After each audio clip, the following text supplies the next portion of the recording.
காகித சக்தி செய்திகள். காகித சக்தி செய்திகளுக்காக செய்திகள் வாசிப்பவர் பா. சௌந்தரராஜன். அதிமுக திருவள்ளூர் கிழக்கு மாவட்டம் மாதவரம் சட்டமன்ற தொகுதி சார்பில் தமிழக முன்னாள் முதலமைச்சர் ஜெயலலிதாவின் 77வது பிறந்தநாள் விழா மாபெரும் பொதுக்கூட்டம் மற்றும் நலத்திட்ட உதவிகள் வழங்கும் விழா மாதவரத்தில் நடைபெற்றது.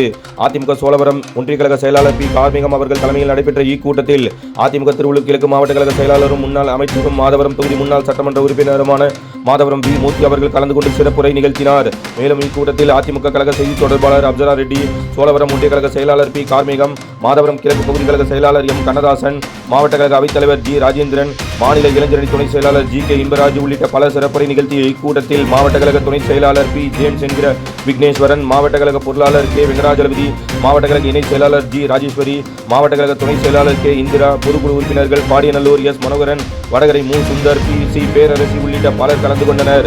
மாதவரம் மேற்கு பகுதி கழக செயலாளரும் முன்னாள் மாதவரம் மண்டல குழு தலைவருமான டி. வேலாயுதம், மாதவரம் கிழக்கு பகுதி கழக செயலாளர் எம். கண்ணதாசன், புழல் ஒன்றிய கழக செயலாளரும் முன்னாள் ஊராட்சி மன்ற தலைவருமான ஆர். சுப்பிரமணி, வில்லிவாக்கம் கிழக்கு ஒன்றிய கழக செயலாளரும் வேளானூர் முன்னாள் ஊராட்சி மன்ற தலைவருமான ஜி. வி. செந்தில்குமார், நாரவாரிக்குப்பம் பேரூர் கழக செயலாளர் டி. ரமேஷ் ஆகியோர் வரவேற்புரை நிகழ்த்திய இக்கூட்டத்தில் மாதவரம் கிழக்கு மேற்கு பகுதி கழக நிர்வாகிகள், பகுதி கழக அவைத்தலைவர் எம். முருகேசன், பகுதி கழக துணை செயலாளர் கே. பார்த்திபன், பகுதி கழக இணை செயலாளர் ரமணி வீரமணி, பகுதி கழக துணை செயலாளர் எம். கலைவாணி, பகுதி கழக பொருளாளர் எஸ். வி. ரவி, மாவட்ட பிரதிநிதிகள் R. Malathi, M. Ayyavu, T. Loganathan, பகுதி கழக அவைத்தலைவர் ஜே. திலீபாபு, பகுதி கழக துணை செயலாளர் டி. சம்பத், திருவள்ளூர் கிழக்கு மாவட்ட இளைஞரணி துணை செயலாளர் டி. ராஜேந்திரன், பகுதி கழக பொருளாளர் ஜே. மோகன்ராஜ், மாவட்ட பிரதிநிதிகள் எஸ். ராமு, எஸ். உமா மகேஸ்வரி, 17வது வார்டு வட்டக்கழக செயலாளரும் சென்னை மாநகராட்சி மாவட்ட உறுப்பினருமான வடபெரும்பாக்கம் ஆர். ஜெய்சங்கர், 24வது வார்டு வட்டக்கழக செயலாளரும் சென்னை மாநகராட்சி மாமன்ற உறுப்பினருமான புழல் இ. சேட்டு, மாதவரம் கிழக்கு பகுதி கழக செயலாளர் தங்கசிவம், எம். செந்தில், கே. துரைராஜ்,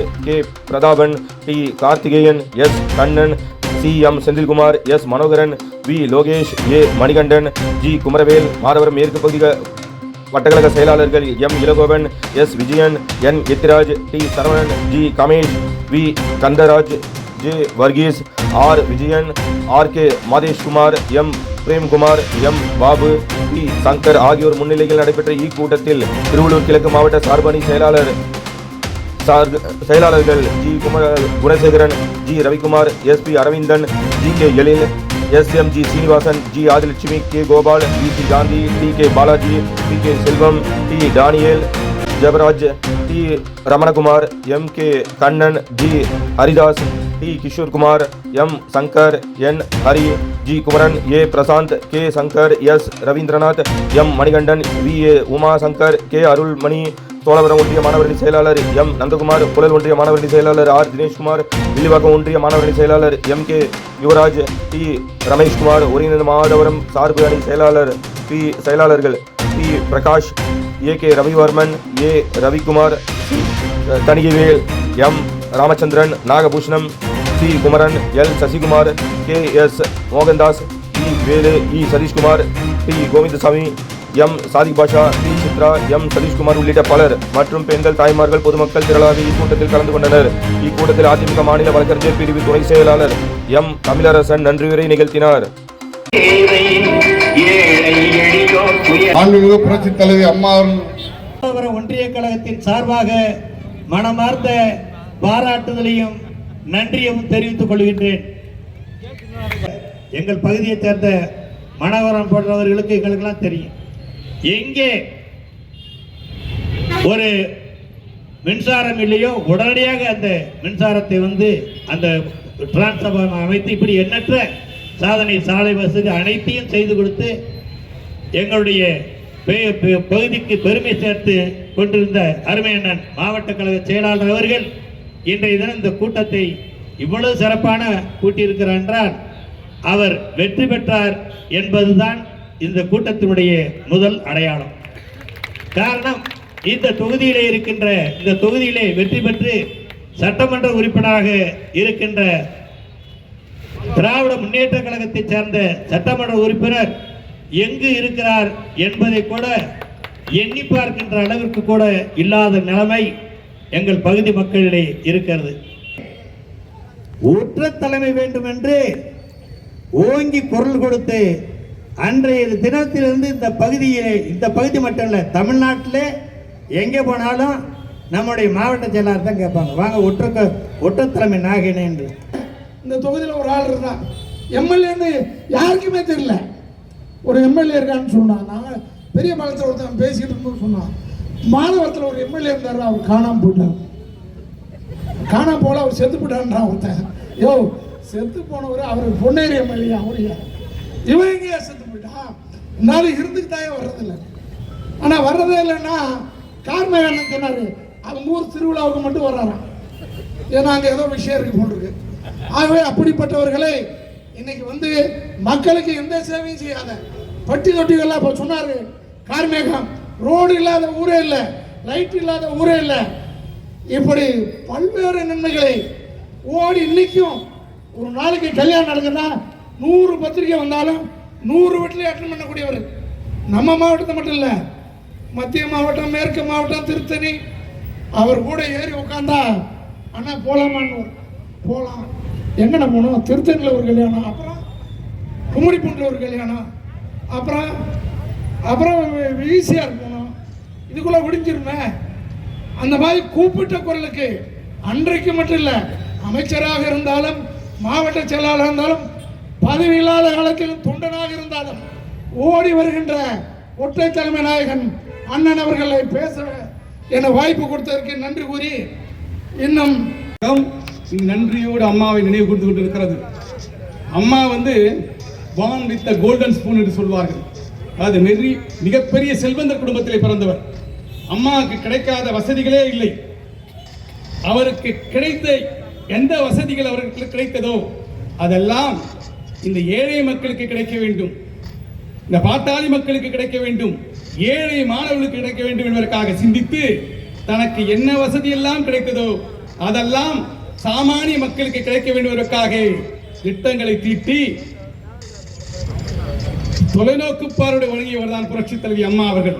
அதற்காக தான் அண்ணா திராவிட முன்னேற்ற கழகம் புரட்சித் தலைவி அம்மா அவர்களுக்கு இந்த பிறந்த நாள் விழாவை கொண்டாடி கொண்டிருக்கிறது. அம்மாவுக்காக மாண்புமிகு அம்மா அவருடைய பிறந்தநாள் விழா 77வது பிறந்தநாள் விழாவை நாம் மனதார கொண்டாடி கொண்டிருக்கின்றோம். நம்முடைய இல்ல விழாவாக கொண்டாடித்தான் ஆக வேண்டும். ஏனென்றால் அனைவருக்கும் தமிழகத்தில் இருக்கின்ற அத்துணை பேருக்கும் அம்மாவாக திகழ்ந்தவர் அம்மா தான். அம்மானா சும்மாவா? சிங்க நிகர் தலைவி டாக்டர் புரட்சி தலைவி அம்மா. எல்லாமே அம்மா தான் கூப்பிட்டாங்க. எனக்கு முன்னாடி சொன்னார் நம்ம ராஜேந்திரன், யார் பாரு அம்மா. இப்போ கூட அம்மான்னு சொன்னா நம்மளுடைய புரட்சி தலைவி பேர் அவங்க தான் ஞாபகத்துக்கு வரும்.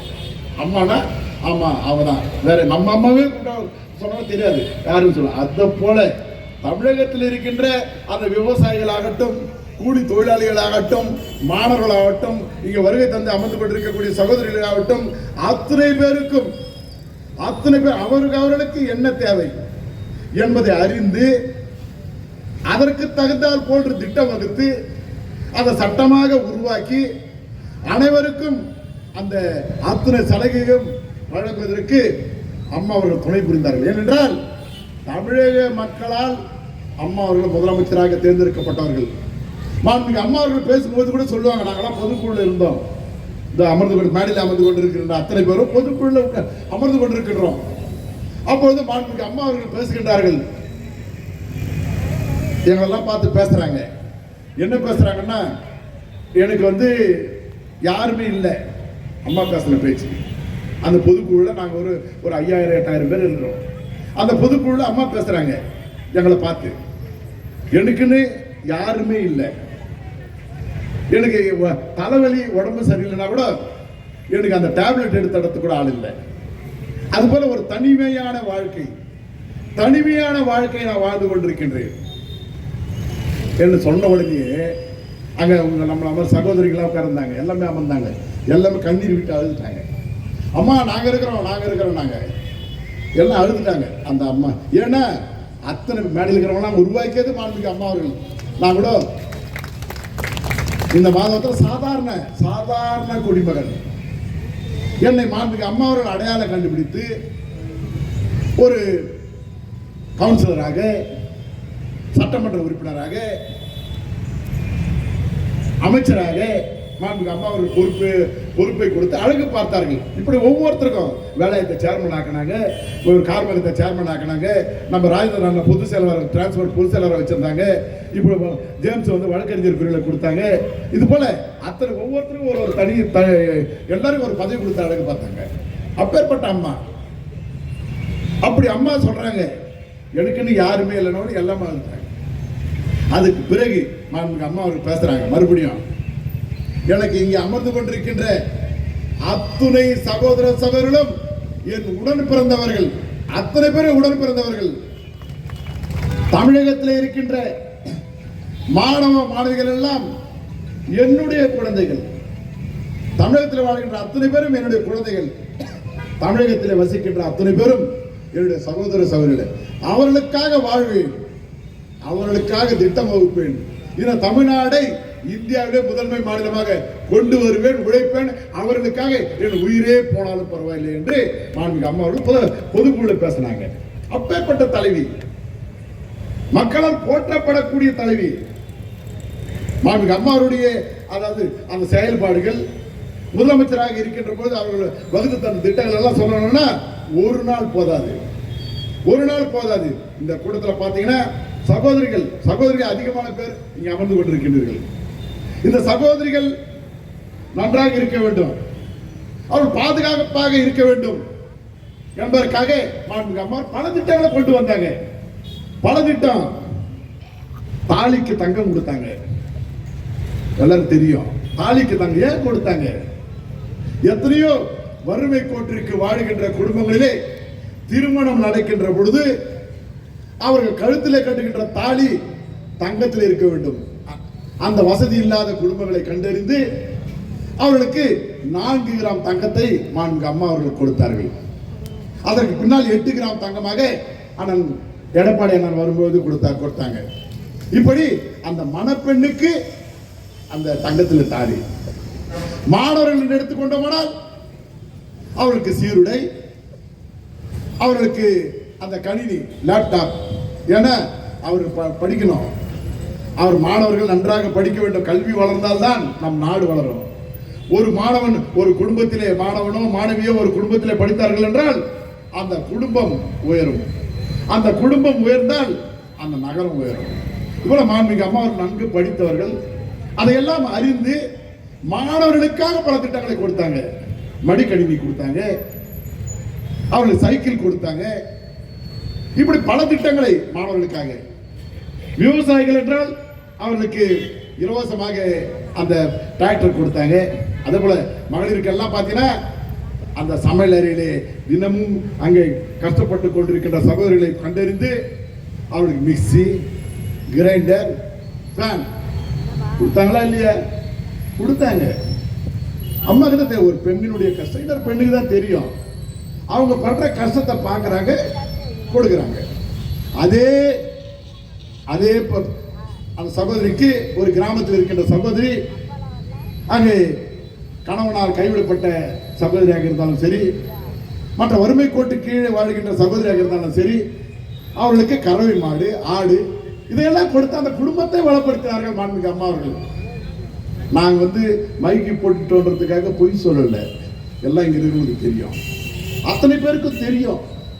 அத்தனை கொடுத்து அந்த அந்த குடும்பத்தை வளப்படுத்தினார்கள். அது மட்டுமா, பெண்கள் பாதுகாப்பாக இருக்க வேண்டும். அந்த பள்ளியிலே படிக்கின்ற அந்த மாணவி பாதுகாப்பாக இருக்க வேண்டும். பெண் சமுதாயத்தை மதிக்க வேண்டும். நான் சொன்ன ஆரம்பத்திலே சொன்னேன், அதாவது அம்மா அவர்களை பார்த்த திருநங்கையாக இருக்கக்கூடிய அவர்களுக்கு சமுதாயத்திலே உயர்வு கிடைக்க வேண்டும் என்பதற்காக எப்படி பதவி கொடுத்து மாண்புமிகு அம்மா அவர்கள் அழகு பார்த்தார்களோ அதே போன்று பெண் சமுதாயம் வளர வேண்டும். பெண் சமுதாயம் வளர்ந்தால்தான் இந்த நாடு செழுமையாக இருக்கிறது என்ற அர்த்தம். ஒரு குடும்பத்தில் அந்த பெண், அது மனைவியாக இருந்தாலும் தாயாக இருந்தாலும் அவங்க மகிழ்ச்சியாக இருந்தால் மட்டும்தான் அந்த குடும்பம் நல்லா இருக்கும். அவங்க பெண் அந்த குடும்பத்தில் மகிழ்ச்சி இல்லைன்னா அந்த குடும்பத்தில் மகிழ்ச்சி கிடையாது, மகிழ்ச்சி கிடையாது. அது தெரியும் அம்மாவுக்கு. அந்த வகையிலே அந்த பெண் சமுதாயம் வளர்வதற்கு பாதுகாப்பாக இருக்க வேண்டும் என்பதற்காக எத்தனை திட்டங்கள். அதிலே பாதுகாப்பை கருதி அனைத்து மகளிர் காவல் நிலையத்தை கொண்டு வந்த ஒரே தலைவி, ஒப்பற்ற தலைவி டாக்டர் புரட்சி தலைவி அம்மா அவர்கள். அனைத்து மகளிர் காவல் நிலையத்தை கொண்டு வந்து டாக்டர் புரட்சி தலைவி மட்டும்தான். அது மட்டுமல்ல, இன்று அந்த காவல்துறையிலே பணி செய்கின்றார்களே சகோதரிகள், அவர்களை தேர்வு செய்து அதிகப்படியான அந்த மகளிர் உருவாக்கியதும் டாக்டர் புரட்சி தலைவி அம்மா அவர்கள் தான். அம்மா அவர்கள் என்னை நிற்க வைக்கின்ற பொழுது இங்கு அமர்ந்து கொண்டிருக்கின்ற சகோதரிகள் சகோதரர் அத்தனை பேரும் சேர்ந்து என்னை சட்டமன்ற உறுப்பினராக உருவாக்கி கொடுத்தவர்கள் இங்கே இருக்கின்ற அத்தனை பேரும் உங்களுக்கு நான் என்றும் நன்றி கடன் செலுத்த கடமைப்பட்டிருக்கின்றேன். அந்த வகையிலே அத்தனை பேரும் எனக்கு வாக்களித்தீர்கள், சட்டமன்ற உறுப்பினராக உருவாக்கி தந்தீர்கள். அதன் அடிப்படையிலே இங்கே மரியாதைக்குரிய கார்மேகானன் சொன்னது போல நான் என்னை தேர்ந்தெடுத்தது எதற்காக? இந்த தொகுதியிலே அடிப்படை தேவைகளை நான் சட்டமன்றத்திலே பேசி நான் பெற்று தர வேண்டும். அதற்காக தான் என்னை தேர்ந்தெடுக்கிறீங்க. இங்கே சாலை வசதி சரியில்லையா, இல்ல தெருவிளக்கு சரியில்லையா, இங்கே பள்ளியிலே மாணவர்களுக்கு பாதுகாப்பு இல்லையா, இங்க மக்களுடைய தேவைகளை அறிந்து நான் அதை பெற்று தர வேண்டும் என்பதற்காக தான் எனக்கு சட்டமன்ற உறுப்பினர் நீங்கள் தருகின்றீர்கள். அந்த வகையிலே என்னை தேர்ந்தெடுக்கின்ற பொழுது இப்போ இருக்கின்ற மாதவரம், சோழவரம், வில்லிவாக்கம், நாலவாரிக்குப்பம் அத்தனை பார்த்தீங்கன்னா சுத்தி வருவோம். எல்லா நம்மளுடைய மாதவரம் மண்டலம் திடீர்னு பார்த்தீங்கன்னா நம்ம சேர்மன் இருந்தாரு, நம்ம வேலை சேர்மன். அப்ப எல்லா சாலையும் ஒரு ரோடு கூட அந்த குண்டு குழிமாவோ அந்த மண் சாலையோ பார்க்க முடியாது. அத்தனை சாலை தார் சாலையா போட்டு கொடுத்தோம். இங்க கிராமப்புறம் பார்த்தீங்கன்னா ஆங்காங்க டிரான்ஸ்பார்மர், அங்க 100 நாள் வேலை செய்பவர்களுக்கெல்லாம் அங்க ஒழுங்காக அந்த பணம் போய் சேர்ந்தது. இப்படி நாங்கள் பெற்று தந்தோம். இன்று வரை அனைத்து அண்ணா திராவிட முன்னேற்ற கழக ஆட்சியிலே நான் அமைச்சராக இருக்கின்ற பொழுது போட்ட சாலைகள் தான் இன்று வரை இருக்கின்றதை தவிர புதியதாக ஒரு சாலையும் போடல. ஒண்ணு மட்டும் பண்றாங்க. எல்லா சாலையும் நாங்க மழைநீர் கால்வாய் தோன்ற சொல்லிட்டு அதை தோண்டி அதுக்கிற மண்ணை எடுத்து போய் வித்துனுக்குறாங்க, விற்பனை செய்யறாங்க. அது மட்டும் தான் நடக்குது. நீ கூட எங்க 2 கவுன்சிலர் உட்கார்ந்து ஜெய்சங்கர் சேட்டு, அவங்க 2 பேர் போய் அந்த பகுதியிலே அவர்களை வெற்றி பெற வைத்தார்கள். அவர்களுக்காக போய் அங்கே சென்னை மாநகராட்சியிலே பேசுகின்றார்கள். எங்க பகுதியிலே எங்கள் அடிப்படை தேவைகளை பூர்த்தி செய்து தரவில்லை. அங்கே மக்கள் அங்கே குண்டு குழிமான சாலையில் இருக்கின்றார்கள். இந்த சாலையை சப்பனிட்டு 5 வருட காலம் ஆகின்றது. அந்த சாலையை போட்டு தாருங்கள், அங்கே மின்விளக்கு சரியில்லை என்றெல்லாம் அங்கு பேசுகின்ற பொழுது அவர்கள் செவி கொடுத்து கேட்பதில்லை. ஆனால் திராவிட முன்னேற்ற கழகத்தினுடைய கவுன்சிலர்கள் அங்கே கால்வாய் தோண்டப்படுகிறது, லாரி நிக்குது, அந்த மண் எடுத்து உடனடியாக விற்கிறாங்க. மண் எடுத்து நிற்கிறாங்க. எல்லாம் மாதவத்தை சேர்ந்தவங்க தான் இருக்கிறோம். இங்க பார்த்தீங்கன்னா இந்த ஜோனல் ஆபீஸ் சேர்மனாக இருந்தார் நம்ம இவர் வேலாயுதம், அதே போல சேர்மனாக இருந்தார் நம்ம கார்மேகம், அது தங்கசிவன் சேர்மனாக இருந்தார் ஜோன் 2க்கு.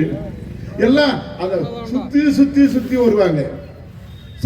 வருவாங்க. அந்த என்ன அடிப்படை தேவை என்பதை அதிகாரிகள் வைத்து அதை சரி செய்து தருவார்கள். அப்பதான் ரமணி கவுன்சிலரா இருந்தாங்க. அப்ப நம்ம இவங்க சாந்தி, அப்புறமா இவங்க கவுன்சிலரா இருந்தாங்க. அவங்களுக்கு என்னென்ன வேணும் செய்து கொடுத்தாங்க. ஆனா இப்போ நம்ம மாதவரத்தில் இருக்கிற கவுன்சிலருங்க சேர்மனு எங்கேயாவது பார்த்துக்கிறோமா? ஏதாவது அடிப்படை தேவையை பூர்த்தி செய்யறாங்களா? இன்னைக்கு மாதவரம் அந்த டிரைனேஜ் தண்ணி வெளியே ஓடுது. இன்னைக்கு பக்கத்தில் இருக்கிற பாரதியார் தெருவில் மக்கள் நடக்க முடியல. அங்க இருக்கிற டிரைனேஜ் ஃபுல்லா நிரம்பி அந்த மோட்டர் போடாம ரோடில் சாலையெல்லாம் அந்த கழிவுநீர் ஓடுது, டிரைனேஜ் வாட்டர் போகுது. அதை கேட்பதற்கு ஆள் இல்லை, அதை கேட்பதற்கு கவுன்சிலர் இல்லை, அதை கேட்பதற்கு சேர்மன் இல்லை, அதை கேட்பதற்கு சட்டமன்ற உறுப்பினர் இல்லை. எதுவுமே யாருமே இல்லாத ஒரு மண்டலம் இயங்கிக் கொண்டிருக்கிறது. மக்களுடைய தேவைகள் செய்யணுமா வேணாமா? சொல்லுப்பா, செய்யணுமா வேணாமா? அதுக்கு தானேங்க சட்டமன்ற உறுப்பினர். அது எனக்கு அந்த மண்டல சேர்மன் எதையுமே செய்யாம எனக்கு நான் ஜெயிச்சிட்டேன், வேலை முடிஞ்சு போச்சு சொன்னா எப்படிங்க அது வருது? ஸ்டாலினும் தமிழ்நாட்டை ஏமாத்துறாரு, நீங்களும் மாதவர தொகுதி ஏமாத்துறீங்க. வருது 2026 தேர்தல், அப்ப வச்சுக்கிறாங்க. உங்க ஆட்சியே இருக்க போறதில்லை. திமுக ஆட்சி தமிழகத்தில் இருக்க போவதே இல்லை. மக்கள் முடிவெடுத்து விட்டார்கள். இன்று மாண்புமிகு அம்மா இருக்கும் பொழுது எப்படி பெண்களுக்கு பாதுகாப்பு தரணுமே இல்லையே. இன்னைக்கு பாத்தீங்கன்னா அந்த அண்ணா யூனிவர்சிட்டியில ஒரு மாணவி பாலியல் பலாத்காரம் செய்யப்படுகிறது. இப்போ நம்ம அதாவது சுப்ரீம் கோர்ட் உத்தரவு என்னன்னா, ஒரு பாலியல் பலாத்காரம் செய்கின்ற அந்த மாணவி அங்கே புகார் கொடுத்தால் அந்த மாணவியுடைய புகைப்படத்தையோ அவருடைய பெயரையோ சொல்லக்கூடாது. ஏன்னா அந்த மாணவி அதற்கு எதிர்காலம் இருக்கின்றது, வாழ்க்கை இருக்கின்றது, அதுக்கு சொல்லக்கூடாது. சுப்ரீம் கோர்ட் உத்தரவு. ஆனா அந்த மாணவி கொண்டு போய் ஒரு ரிப்போர்ட் தராங்க. ரிப்போர்ட் கொடுத்த உடனே காவல்துறை அதிகாரிங்க அதை வாங்கி வச்சுக்கிறாங்க. அப்ப அந்த மாணவி பலாத்காரம் செய்யப்படுகிறது. ஞானசேகரன் என்பவன் திமுகவை சேர்ந்த ஒருத்தன், அந்த ஞானசேகரன் என்பவன் அந்த பொண்ணை வந்து பாலியல் பலாத்காரம் பண்றான். பண்ணிட்டு கொஞ்ச நேரம் வெயிட் பண்ணுமா, இன்னொரு சார் வராரு, அவரே அட்ஜஸ்ட் பண்ணிக்கிறான். இன்னொரு சார் வராரு, அவரே அட்ஜஸ்ட் பண்ணிக்கிறான். எங்களுடைய இயக்கத்தின் சார்பாக அந்த ஞானசேகரன் சொன்ன சார் யார், அந்த சார் யார் என்று நாங்கள் இதே இடத்துல நாங்கள் ஆர்ப்பாட்டங்கள் செய்தோம். இதுவரை இந்த காவல்துறை அதிகாரி சொல்லல. ஏன் சொல்லல? காவல்துறை அதிகாரிக்கு தெரியும். ஆனா ஆட்சி நடத்துகின்ற ஸ்டாலின் சொல்ல வேணாம் நிறுத்தி வச்சுக்கிறாரு. ஏன்னா அதுல முழுக்க திமுகவை சார்ந்தவர்கள் அதில் உடன்பட்டிருக்கிறாங்க. அதனால வெளியே சொல்லக்கூடாது என்பதற்காக இது நாள் வரை சொல்லப்படவில்லை. காவல்துறை அதிகாரிகளுடைய கைகள் கட்டப்பட்டு இருக்கின்றது. காவல்துறை அதிகாரினா தமிழ்நாட்டில் மாண்புமிகு அம்மா இருக்கின்ற பொழுது ஸ்காட்லாந்து யார்டுக்கு நிகரான காவல்துறை தான் தமிழ்நாட்டில் இருக்கின்ற காவல்துறை. இன்று அந்த காவல்துறை இன்று அந்த ஸ்டாலினுடைய வீட்டினுடைய ஏவல் துறையாக மாறி இருக்கின்றது. சொல்ல மாட்டேன்றாங்க. அந்த பெண்ணுக்கு புகார் தந்து அந்த பெண் யார் என்று அந்த பேர் சொல்றாங்க. அந்த புகைப்படம் வருது, கேட்கிறாங்க எப்படி சுப்ரீம் கோர்ட் உத்தரவுப்படி அந்த பெண்ணினுடைய பெயர் வரக்கூடாது, புகார் வந்து யாருன்னு தெரியக்கூடாது. அப்படி இருந்து எப்படி நீங்க தெரிய வச்சீங்கன்னா அந்த கம்ப்யூட்டருக்கு எரர் ஆயிடுச்சு. இதே போல மாண்புமிகு அம்மா ஆட்சியிலே முதலமைச்சராக இருந்திருந்தால், அப்படி ஒரு நிகழ்வு நடந்திருந்தால் அந்த ஞானசேகரன் என்பவன் அங்கே என்கவுண்டர் செய்யப்பட்டிருப்பான். அது மட்டுமல்ல, அந்த காவல்துறையினால் வெளியிடப்பட்ட அந்த மாணவி பேர் வெளியிட்டார்களே, அந்த காவல்துறை டிஜிபியாக இருந்தாலும் சரி, அது எஸ்பியாக இருந்தாலும் சரி, யாராக இருந்தாலும் சஸ்பெண்ட் செய்திருப்பார்கள். இது ஆட்சி. மக்களுக்கு ஆதரவாக இருக்கின்றது அரசு துறையுடைய வேலை. அது முதலமைச்சராக இருந்து முதல் அங்கே கீழே இருக்கின்ற கவுன்சிலர் வரை அவர்கள் அரசு துறையில் இருக்கின்றார்கள். அவர்கள் அத்தனை பேரும் மக்களுக்கு சேவை செய்கின்றவர்கள். அந்த சேவை செய்கின்றது தான் அவருடைய வேலை. மக்களுக்கு எதிராக செயல்படுவது அவருடைய வேலை அல்ல, அது துரோகம், மக்களுக்கு செய்கின்ற துரோகம். அதை தான் இன்று ஸ்டாலின் அரசு பொம்மை முதல்வர் செய்து கொண்டிருக்கின்றார். நீங்க நம்ம எல்லாம் சிந்தித்து பார்க்கணும். மாதவரம் மட்டும் கெட்டு போல, தமிழ்நாடு இன்னைக்கு பாத்தீங்கன்னா கரண்ட் பில்லு எப்படி ஏற்றி வச்சுக்கிறாங்க. நம்ம எடப்பாடி அண்ணா ஆட்சியில், நம்ம அம்மா ஆட்சியில் 2000 ரூபாய் கட்டணம்னா இப்ப 4000 ரூபாய். மின் கட்டணம் பலவாறாக உயர்ந்து போச்சு. அதே மாதிரி வீட்டு வரி உயர்ந்து போச்சு. அது மட்டும் இல்ல, வீட்டு வரி உயர்த்தினது மட்டுமல்லாமல் இங்க சென்னை மாநகராட்சியிலே அங்க ஒரு தீர்மானம் நிறைவேற்றப்படுகிறது. அந்த தீர்மானம் நிறைவேற்றப்படும் பொழுது கூட இங்க வருகை தந்திருக்கின்ற ஜெய்சங்கர் அவர்கள் சேர்ந்தவர்கள் ஏற்று குரல் கொடுக்குறாங்க. அந்த தீர்மானத்தை நாங்கள் ஏற்றுக்க மாட்டோம். வருடம் 6% அந்த வீட்டு வரி உயரும் ஒரு தீர்மானம் போடுறாங்க. இது நியாயமா? இது நீதியா? அந்த மக்கள் மீது அந்த வரியை திணிக்கின்றார்கள். இப்போ இந்த தமிழ்நாட்டில் நம்ம வாழ்ந்துருக்கிறோம். இது வந்து ஸ்டாலின் அரசில் வாழ்றதும் ஒண்ணுதான். அந்த ஆங்கிலேய நம்ம ஆட்டை ஆண்டான், எடுத்ததுக்கெல்லாம் வரி போட்டான். அதை தான் இப்போ இவங்க செய்யறாங்க. அவங்க விட்டு சென்ற அந்த புத்தகம்லாம் படிச்சிருப்பாங்க. ஸ்டாலின் படிச்சிருப்பாரு. ஏன்னா வேற எதுவுமே தெரியாது அவர். ஸ்டாலினுக்கு ஆட்சியாளவே தெரியாது, நிர்வாக திறமையே இல்லாத ஒரு முதலமைச்சரை இன்று தமிழ்நாடு பெற்றிருக்கின்றார். மாண்புமிகு அம்மா அவர்கள் ஆட்சி காலத்தில் இங்க கல்விக்காக பட்ஜெட் நடக்கின்ற பொழுது கூட அங்கே அந்த பட்ஜெட் 1,00,000 கோடி என்றால் அங்கே 45,000 கோடி 50,000 கோடியை கல்விக்காக மட்டுமே மாண்புமிகு அம்மா அவர்கள் ஒதுக்குவார்கள். ஏனென்றால் கல்வி வளர வேண்டும். கல்வி வளர்தான் நாட்டினுடைய வளர்ச்சி. அப்படி அம்மா அவர்கள் நிதியை ஒதுக்கி கல்வி தரத்தை உயர்த்தினால்தான் இந்த தமிழகம் இந்தியாவிலேயே முதன்மை மாநிலமாக அம்மா அவர்கள் ஆட்சி காலத்தில் தமிழ்நாடு இருந்தது. ஆனா இன்றைய சூழ்நிலை என்ன? பள்ளிக்கு ஆள் வர மாட்டாங்க. இன்னைக்கு நேரத்தை பார்த்தீங்கன்னா இவங்களுக்கு சாதகமா, யாருக்கு? ஸ்டாலின் ஆட்சிக்கு சாதகமா. ஸ்டாலின் வந்து போன தடவை நின்னாரு. நீங்க சொல்ல 520 வாக்குறுதிகள் கொடுத்தாங்க. 520 வாக்குறுதி. நான் வந்தா அத்தனை பேருக்கும் என்னென்ன செய்யணுமோ எல்லாம் அதை சிங்கப்பூர் ஆகிடுவோம், எல்லாரும் வந்து மிட்டா மிராஸ்தார் என்னென்னமோ போய் சொல்லணும் அத்தனையும் சொன்னாங்க. இதுவரை வாக்குறுதி நிறைவேற்றாத ஒரு அரசு என்றால் அது ஸ்டாலின் அரசு தான். அதே போல அரசு ஊழியர்களுக்கு அந்த ஓய்வூதியம் தரணும்னு சொன்னாங்க. அவருடைய அந்த சம்பளத்தை உயர்த்தணும்னு சொன்னாங்க. இது நாள் வரை தரல. அந்த நிர்வாகத்தில் இருக்கக்கூடிய அத்தனை சங்கத்தினுடைய செயலாளர்களும் 4 வருட காலம் இவர்களுக்கு நாங்கள் வாக்களித்தோம், எங்களுடைய கோரிக்கைகளை நாங்கள் நிறைவேற்றி தருகின்றோம், எங்களுக்கு வாக்களியுங்கள் என்று மன்றாடினார்கள். அப்படி மன்றாடுகின்ற பொழுது இவர் நமக்கு செய்வார்கள் என்று நாங்கள் வாக்களித்தோம். அனைத்து அரசு ஊழியர்களும் அப்படி வாக்களித்து 4 வருடம் ஆகிவிட்டது. இதுவரை அவர்களுக்கு சம்பள உயர்வும் பண்ணவில்லை, அவளுக்கு ஓய்வூதியமும் தரவில்லை. இன்றும் நேற்று பார்த்தீங்கன்னா எங்கு பார்த்தாலும் டீச்சர்ஸ் ஸ்ட்ரைக், அரசு ஊழியர்கள் ஸ்ட்ரைக் செய்யறாங்க. இப்படி ஒரு அரசாங்கம். அதே போல அந்த போக்குவரத்து தொழிலாளிகள் கிட்டத்தட்ட 1.5 லட்சம் பேர் இருக்கிறாங்க. அந்த 1.5 லட்சம் பேருக்கு நாங்கள் அந்த பணியில இருந்து நீங்கள் ஓய்வு பெறுகின்ற பொழுது உங்களுக்கு அந்த PF பணத்தை நாங்கள் முழுவதுமாக கொடுத்தனுப்போம் என்று கூறினார்கள். ஆனால் தரல, எதுவுமே தரல. இப்படி குடும்பங்களை நசுக்குகின்ற ஒரு அரசாகத்தான் இன்று ஸ்டாலின் அரசு திகழ்ந்து கொண்டிருக்கிறது. இந்த ஆட்சி தமிழகத்தில் நீடிக்கலாமா? நீடிக்கவே கூடாது. இந்த ஆட்சியை தமிழ்நாட்டை விட்டு ஓட விரட்ட வேண்டும், விரட்டியே ஆக வேண்டும்.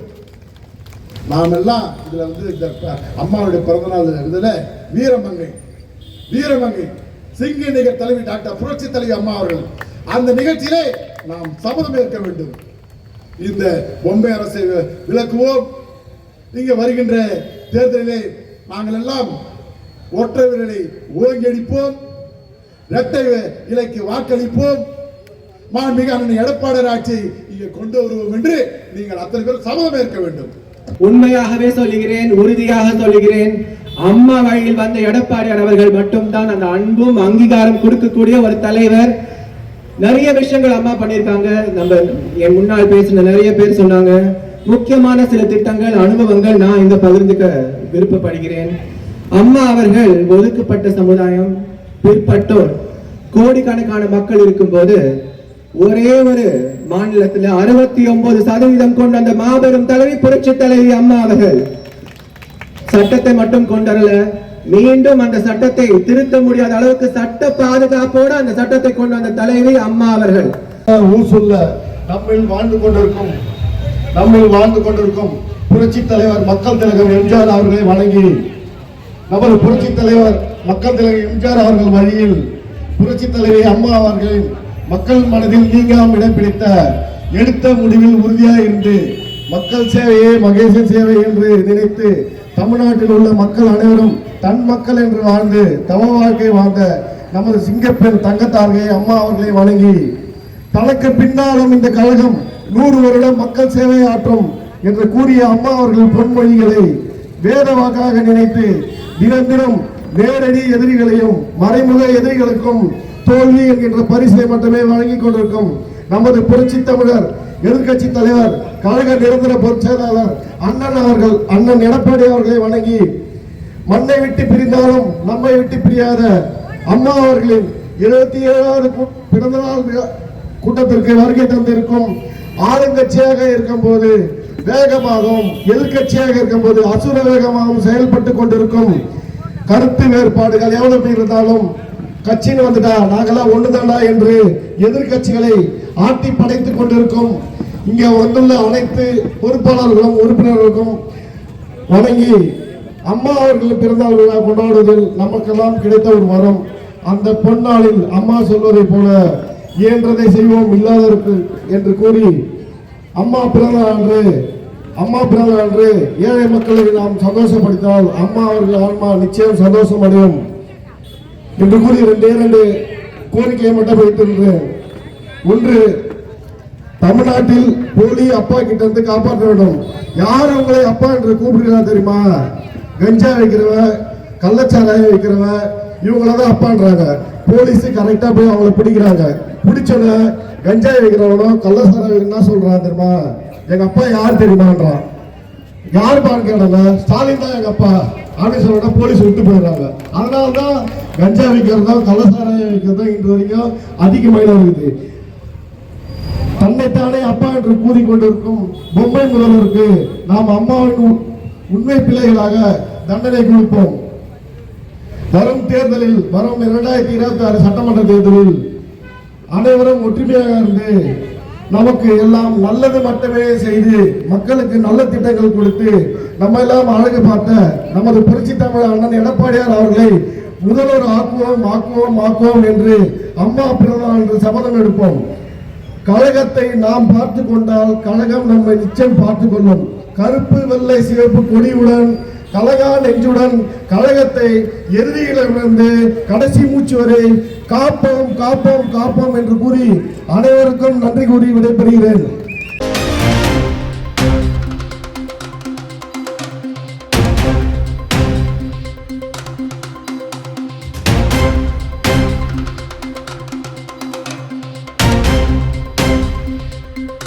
நிலவரப்பணியில் நம்பிக்கையான நிறுவனம் GRS என்டர்பிரைசஸ் பெரிய பாய்மார்க்கு வடமதுரை எண்ணகுப்பம் ரோடு. அனைத்து இசைகளும் கற்க சிறந்த இடம் வேப்பம்பட்டு AJ மியூசிக் அகாடமி அப்ரோ பார்மசி மேல் தளத்தில்.